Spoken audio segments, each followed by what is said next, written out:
เขาเลยอยู่แต่เที่ยงบ่ได้กินหยังกินงัวก็หัวบ่ได้หนาว บ่เป็นหัวไปเดียวกันฮะ แม่นแหละ เดี๋ยวเอาเที่ยง จิกอมบ่บ่ เอาว่าจะมัดน้ำไก่ดิ ปิ้ง ฝนตกบ่มีว่างพากันนั่งเห็นเนาะว่าเชิญมาบ่มีคนว่างนั่ง มื้อแลง จะมองยังตึ๊ดมันแดกใช่ไหม ฮะแม่นล่ะไปกันยาก ว่าตึ๊ดจะมองแดกว่านี่เนี่ยเจ็บหรือว่า มาคิดไปมาเลยบ่คิดไปมาเลยบ่คิดบ่ได้มา เขาย่านทางไหน บ่เป็นไม้ลูกเว้ย ทางไงเขามากได้พาแล้วบาด คาในหอมหัวนี่บ่ แม่ผมผมบ่วนนัก จักได้มาได้ เดี๋ยวนี้ ที่รถจักรมาไผก็ได้เอามาโอ้ยังว่าได้คือเสด็จเลิศฮะ ไปยังไง ปอดติทุ เป็นอย่างนั้น มันไปครบ อย่าลืมกดติดตามเพื่อเป็นกำลังใจให้ผมด้วยนะครับทุกคนขอบคุณมาก ว้าว ๆ แนวนี้ตู่ น้องเลยเปิดภาพขึ้นตอนนี้กำลังกาเกียมสบายดีเด้อ สบายดี สวัสดี คือ โบตัวขั่วมักก้อพี่น้องเลย ใส่หม้อได้ ใส่หม้อ แม่น โอ้แล้วหนูแม็กจะกินเป็นบ่เอ้าหัวต่ำแล้ว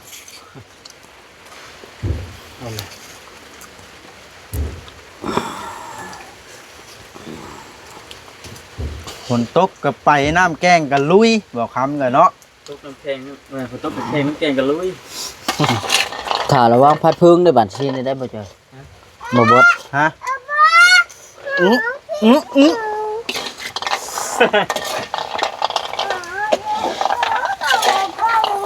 มันฮ้อนแห้งพี่น้องเลยให้มันใหม่ก่อนนะมันบ่แม่นมักพริกน่ะมันขั่วมักพริกยังว่าเขาย่านมันใหม่ นี่เป็นกาดอยู่สิ เนาะแม็กเนาะ ก็ ฮ้อนคือกันพระเจ้าก็ได้ หมาดปากดิบ่บ่เฮ็ดเวียกแล้วนี่ โอ้ยพอออกไประบาดนะ ปากโพกกี่ข้าวบ่แซ่บ ย้อนเนาะหน่วยนี้มันแช่น้ำไปเหิงเมนบูดทางใต้มันบัวหงเนาะแนวมันมัว อย่าเอาดาดได้ไหมเผาไฟเลยดาดเดียวมาให้มันจะเจ็บแล้วคน ไข่ม้อยอยู่พงกับบัวหง ยังมาทุกครั้งนะ ตัวก็ยากดิแม็กก็ยาก เอาแม็ก ให้มันเย็นกว่านั้นยังให้คนน้อยนะ เป่าเอาเลยเป่านะแม่ มันต้มนี่เหิงมันยังชุ่งนะ โยมหมูพุดจังไง เดี๋ยวคนนี้จะต้มเหรอ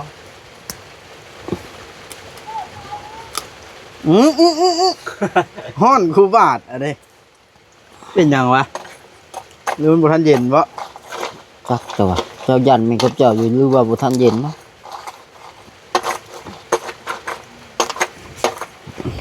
พอคำกับซีมันเจ้ากระดัก ซีมเลยเนาะเพื่อฮอดเบาลิ ไปสิมาดิ ซิมไปซิมมาเอาเพื่อฮอดเบาลิ พงอะไรพอคำว่าพงอะไรขนาด ลืมแล้วลืมสิเบิดหมอนั่นแหละ ไปสิมาดิ อยู่เบิดแล้วมันอยากจับเอาเลยได้มันแบบเนื้อใดเนื้อหนึ่ง ตัวเนืองเลยเนาะ พี่น้องไง มวยยาเป็นบุ ฮะ ว่ามวยขาดปากเลยเนาะนี่ถุงเอา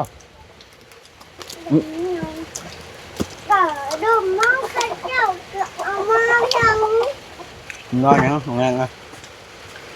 ขนมมาได้ใช้เอาให้เอาให้น่ะเอาลุงเถิดมาเด้อ มากินมันก็ มันก็มันโต๊ะเนาะ กินงัวนะ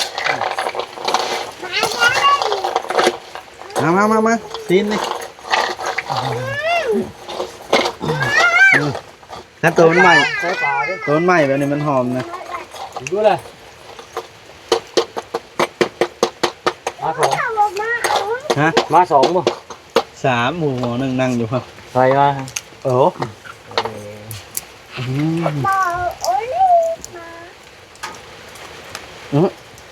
มันฮ้อนมันละเจ็บ อายปวดโอ้นอน เปล่าเด้อฮะฮ้อนเหรอปาไว้ก่อนให้มันเย็นกัน มันสูงแล้วมันนี่นะบ่ก่อขัว บอกว่ามันยังริบแห้งเนาะ ปกติให้อันนี้กด ปลาไว้จัก2-3มื้อ อันนี้มัน จำมาขัว ง่ายๆฮะกระทับไปไหมเนาะ บอกว่ามันหล่นเองกับใครอยู่อันนี้เขาทำเอาเนาะ มันแห้งมันอย่างเลยเด้ตัวนี้อันนี่มันยังดิบอยู่หมามันดิบอยู่ทับเอา แกเริ่มง่ายบ่ตัว ห้อนเลยที่นี่เนาะคนเขาเนาะ ฮ้อนกับซูซี่คืออย่างนี้ หลายไม่ให้เนาะน้ำมันเหรอน้ำจะล่างก็ประทับ ดำออกแม่อย่าพะโล้แม่ น้ำกระน้ำดิ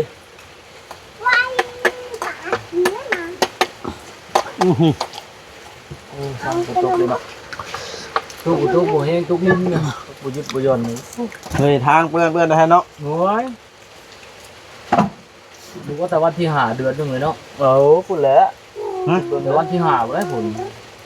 มานี่ ทุกคนทำนี่ นี่วันที่ ที่หกเจ็ดหกเลย วันที่ห้า ดังอยู่เนาะ เดือนนึงเลยเด้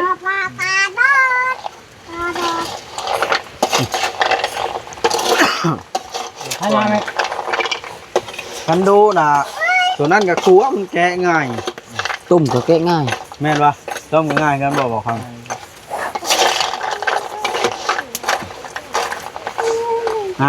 ข่อยแกะบันไดแล้วมันจับบ้าข่อยกูบาดอันนี้โอ้ยงอนี่เฮ้ยกูชักอลิดิเตรียมแกะแล้วบ้าน บอกเขาล้นเรื่อยก็ได้เห็นใหม่รถนี่คือจ้องตัวนึง มีการจองอีก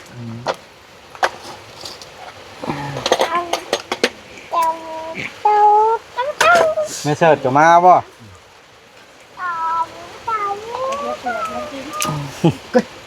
ผมก็ไม่เบิ่งเราเอาก็นี่เนาะ มาเด้อ เอาเราอยู่ที่เที่ยง ผุนจกเนาะ มา เอาเราอยู่ที่เที่ยงบ่ได้กินหยังกินงัวก็หัวบ่ได้หนาว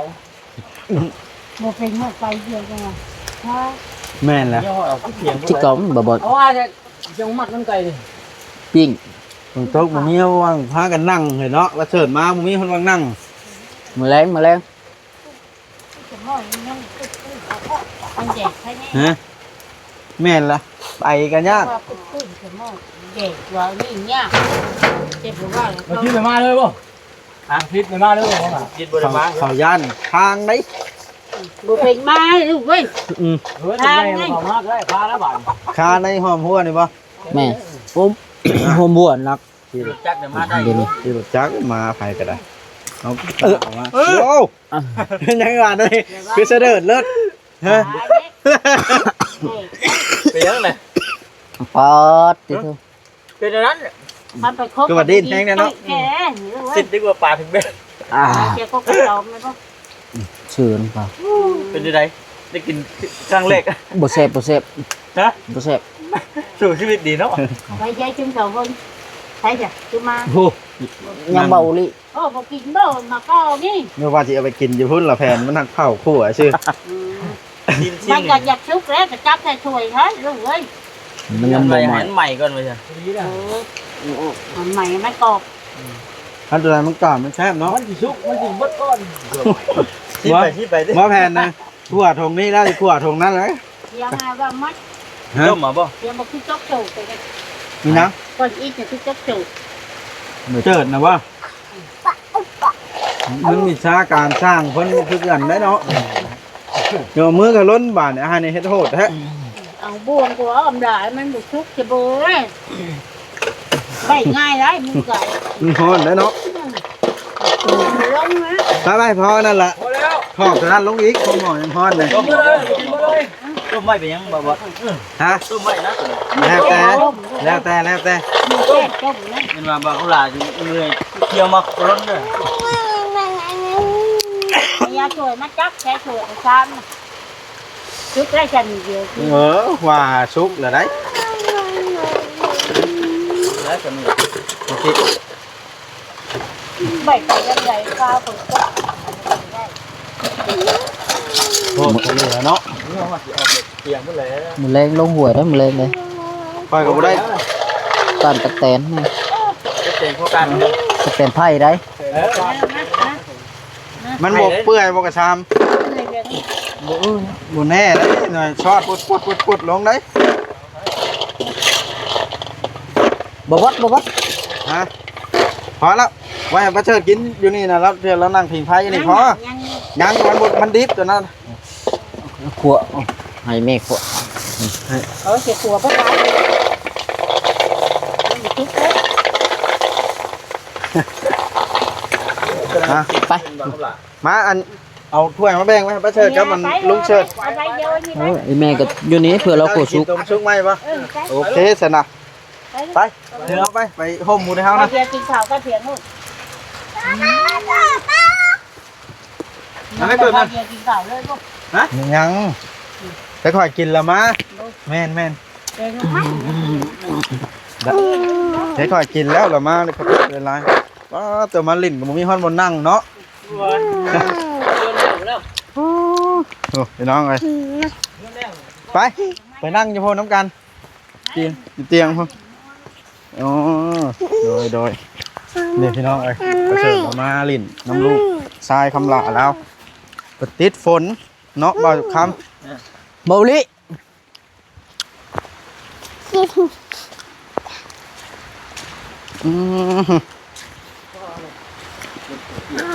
รถค่อยกระเปียกอันนี้โมเปียกให้รถเจ้าเนาะ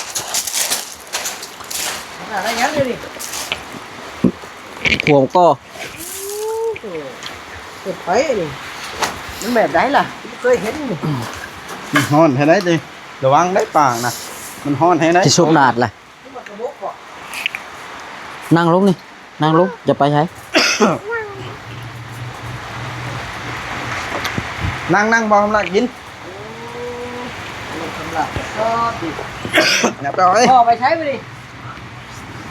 ฮะพ่อจะบ่อยู่บ่ มาพี่น้องบ้านนี่ พ่อบ่อยู่อ้าวพ่อไปใช้เถอะ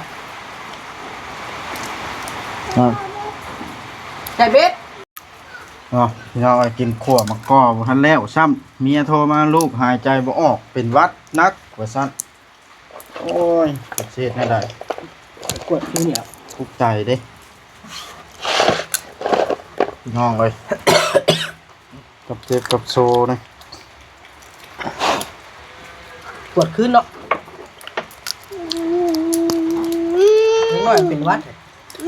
เป็นตกหันเนาะสึกละอองคนแรกเป็นวัดผู้ใหญ่บ่เนาะ อากาศเลย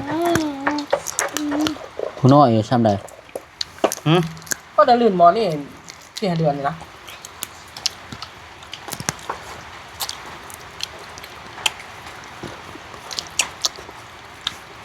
ไปโอ้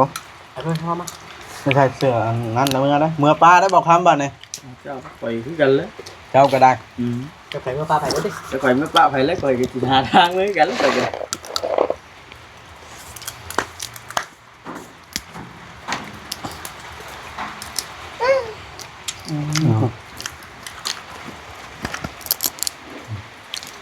น้องอ่ะถึงเมื่ออ่ะลูกบ่สำบาย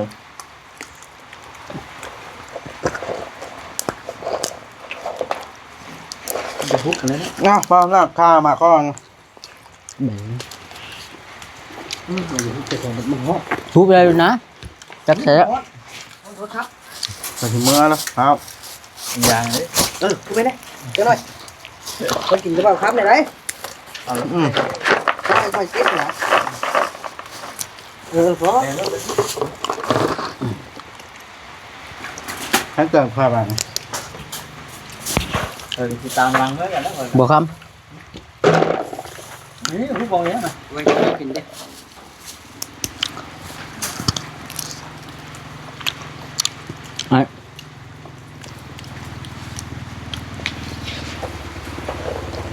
ลูกคอยเป็นวัดแห้ง อย่าผู้หนึงกับผู้หนึงเนาะ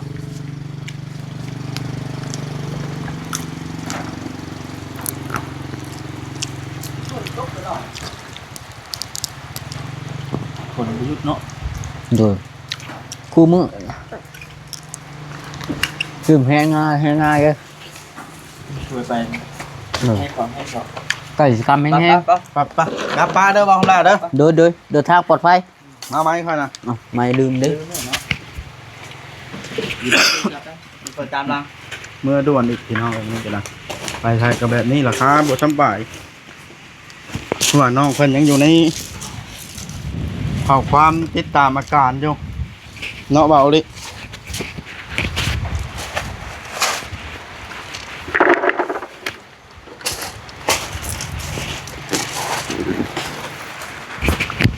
โอเคเด้อพี่น้อง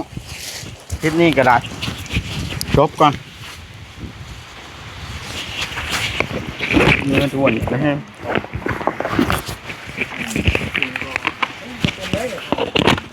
ฮะ